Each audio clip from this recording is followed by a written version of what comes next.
تستغل معلمة عراقية تدعى زينب عبد الله من مدينة البصرة جنوب العراق موهبتها الفنية لصنع أعمال فنية تأتي مكوناتها من النفايات والمخلفات اليومية.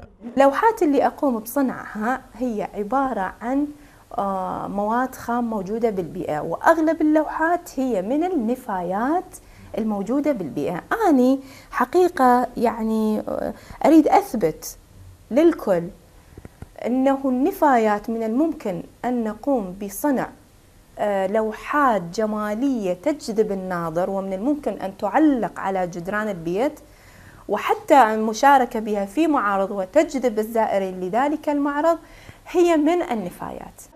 وشاركت زينب في العديد من المهرجانات الفنية التي عرضت فيها أعمالها الإبداعية من أوراق الشجر الجافة ولب الفاكهة وعلب المأكولات والمشروبات الفارغة وقشر الجوز والحلقات المعدنية وغيرها، موضحة أن جمهور تلك المهرجانات يبدون دهشتهم وانبهارهم من أعمالها الفنية.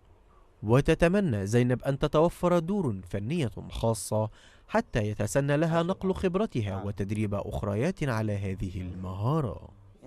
ويمتلئ بيت زينب عبد الله باللوحات الفنية المصنوعة من النفايات داخل أطر مختلفة الأشكال تزيدها جمالا. محمد الجبالي، رويترز.